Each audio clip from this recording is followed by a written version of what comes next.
Delfos, que conduce Luis Dallaglio, y que esperamos que se recupere pronto porque no ha podido venir, si no hubiera estado también acompañándonos, porque acá había un estatus de imágenes en el país, qué imagen positiva y negativa tenía cada uno de los actores principales de la política argentina, ya sea como funcionario público, como candidato o como sea. Pero se muere Kirchner y se produce un trastocamiento de valores, lo cual hace que algunas imágenes crezcan a una velocidad increíble y otras se caigan. Además se producen ciertas partituras en algunos partidos donde se separan, eliminado el enemigo público número uno, que aparentemente para esos partidos era Kirchner, empieza una especie de canibalismo interno. Todo eso me pareció interesante que deberíamos conversarlo. Bueno, gracias Norman por estar en el programa. Gracias Rubén por invitarnos. Contame cuáles son las visiones que ustedes tienen de este tema que yo acabo de plantear. Yo creo que lo que vos describiste es bastante exacto, le agregaría un pequeño matiz. Nosotros venimos detectando ya desde principios de este año una mejora en la imagen del oficialismo. Esto quiere decir la imagen de Néstor Kirchner, el fallecido expresidente, y el actual presidente. Cuando hablas de mejora, decime en cuánto estaba de imagen positiva y a cuánto estabas llegando. Dame números para tener una idea más concreta. Y nosotros... Números aproximados. Aproximados. ¿No? Y nosotros estamos midiendo distintas dimensiones. La aprobación de la gestión, por un lado, y la calificación. La aprobación es cuando yo te digo aprobas o no aprobas. Como es blanco-negro, ¿se entiende? Lo otro es la calificación. Yo te digo bueno, regular o malo. Tiene grises, digamos. Lo blanco, que es lo bueno, lo negro, que es lo malo, y los grises, que es el regular. Si vos lo medías en la calificación, la imagen no se había movido tanto, 5 o 10 puntos arriba. Ahora, cuando vos medías la aprobación de la gestión, cuando veías aprueba o desaprueba, sí se notaba más la mejoría del oficialismo. Una aprobación que oscilaba en torno del 30%. Pequeña pregunta, Norman.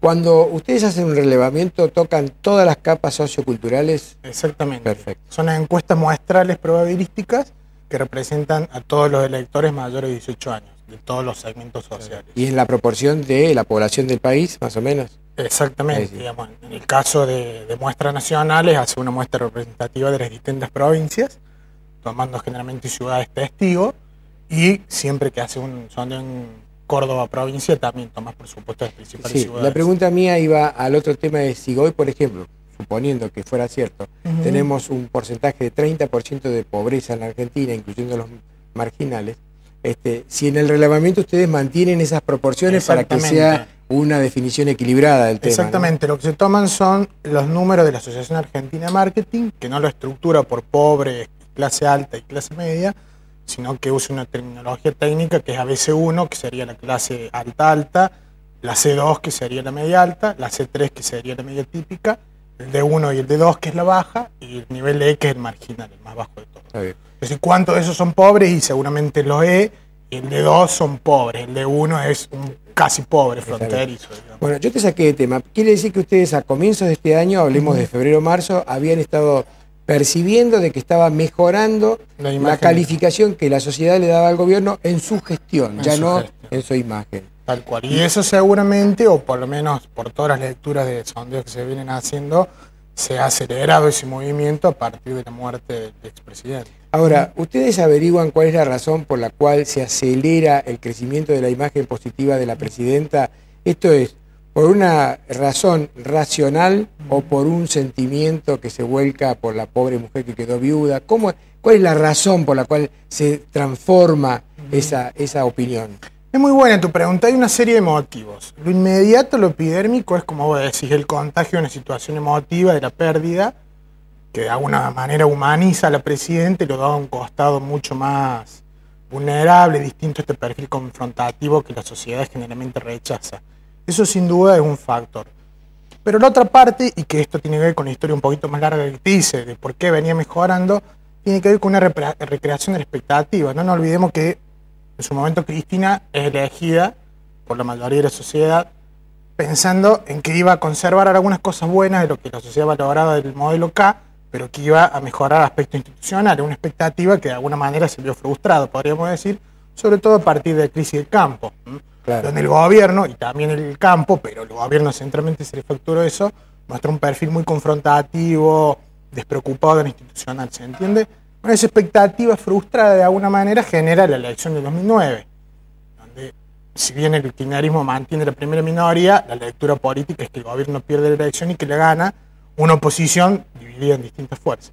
Ahora bien, ¿qué sucede? La oposición también genera una expectativa de transformación a partir de la agenda legislativa que dura 6-7 meses. A partir de principios de este año, la sociedad centralmente empieza a ver esta segunda expectativa frustrada, ¿se entiende? De alguna manera, la iniciativa política la sigue teniendo el gobierno y todas las expectativas que había despertado la oposición con su triunfo del año pasado se ven defraudadas, lo cual a su vez se potentiza más todavía cuando vos empezás a ver lo que dijiste, la deserción de la oposición, la guerra de egos entre los referentes radicales, entre los referentes del peronismo disidente. ¿Qué sucede? Entonces esa expectativa defraudada por la oposición vuelve a poner la pelota en el campo del gobierno. Y el gobierno tuvo en los últimos 6 meses algunos aciertos interesantes. Vamos a nombrar el más emblemático probablemente, la asignación universal, una política social, digamos, ampliamente inclusiva. Entonces, ¿qué sucede? A ese movimiento de expectativa, a ese juego entre la expectativa defraudada y la nueva expectativa, se agrega este dato político central que es la muerte del expresidente, lo cual despierta sin duda una nueva expectativa, ¿no? Digamos, recrea la expectativa en el oficialismo, es decir, bueno, ¿qué va a pasar ahora con el gobierno, ahora que no está el hombre duro, el hombre malo, el policía malo? La sociedad no sabe hasta qué punto Cristina es distinta, probablemente no lo sea tanto, pero hay un pequeño crédito extendido. Puede ser que este crédito dure lo que dure el periodo de gracia de luto, ¿no? ¿Cuánto es más o menos el periodo? Sí, siempre se dice que una gestión nueva tiene los primeros 100 días de gobierno, vos eso lo conocerás, cada presidente nuevo tiene 100 días de crédito, digamos, la sociedad cuando lo ha votado aguanta. Cristina ya tuvo esos 100 días. ¿Qué pasa? Probablemente ahora tenga unos nuevos 100 días, ¿no? Se le abre un nuevo crédito, bueno, ahora ¿para dónde va? ¿Qué sucede? Por otro lado, estamos viendo movimientos de la oposición que tampoco despiertan expectativa positiva en la sociedad. Entonces no nos olvidemos. Al contrario, se han autodegradado solos. Yo creo que eso es decisivo porque el año pasado fue una elección legislativa. El año que viene una elección ejecutiva. Las elecciones legislativas son elecciones de uno premia o castiga al que está en el gobierno. En la elección ejecutiva se juega el voto castigo, pero se juega algo mucho más importante. Son 4 años de una administración que como ciudadanos la vamos a tener que sufrir o la vamos a tener que disfrutar si es buena. Entonces es distinta la expectativa. Norman, yendo a los puntos, ¿cuántos puntos subió la imagen positiva de la presidenta después de la muerte de Kirchner con el efecto viudez o como quieran llamarle? ¿Cuántos? Más de 10 puntos. Más de 10. ¿Y que estaba en cuánto y a cuánto se fue? Y nosotros creemos que está oscilando alrededor de los 40 puntos aproximadamente. Porque escuchaba a la gente de Poliarquía que duplican la cifra de ustedes. Ellos dicen que estaba en 30 y se fue a 50, que subió 20 puntos. Yo te estoy hablando de la imagen de ella como dirigente. La imagen de la gestión es más alta. Es más alta. Es más alta.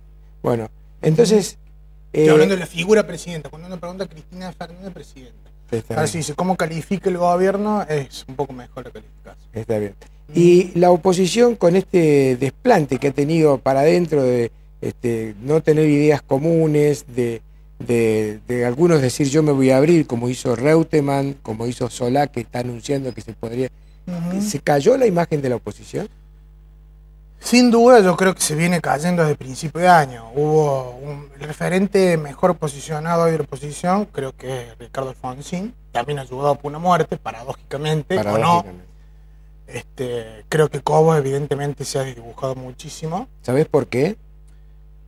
Yo creo que en algún momento la sociedad premió su gesto de diferencia, pero eso a la larga termina siendo institucionalmente insostenible, porque un presidente que vota en contra del gobierno está bien, en un momento puntual puede ser, ahora cuando ya se reiteran de alguna medida los gestos ya es distinto, ¿no? Porque también la gente, no nos olvidemos que venimos de una tradición política donde la mayoría del electorado, cuando mira el gobierno, mira el poder ejecutivo, o sea, es un régimen presidencialista, entonces si esto es visto como obstáculo para la rueda, ya es complicado porque la gente lo empieza a facturar, ¿no? Una última pregunta, Norman. Córdoba. Dame lo que ustedes tienen relevado hasta el momento como mejores imágenes para candidatos a gobernador y a intendente. Bueno, En el caso de Córdoba hay que ver qué pasa, ¿no es cierto?, con esta zaranda, como deciste, hay que ver cómo se reacomodan los tantos, porque también hay políticos que habían construido su perfil no solo en contra del gobierno provincial, sino también en contra del gobierno nacional. Nosotros a priori lo que estamos viendo es una elección muy competitiva a nivel provincia.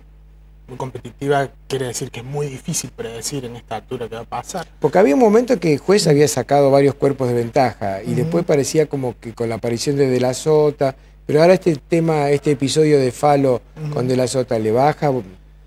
Hay que ver cómo lo asimila la opinión pública. Yo creo que el mejor momento del juez fue probablemente antes de la elección del 2009. ¿Por qué? Porque había creado la expectativa de que el próximo turno era para él, porque había creado la percepción de que la elección había sido de alguna manera dudosa.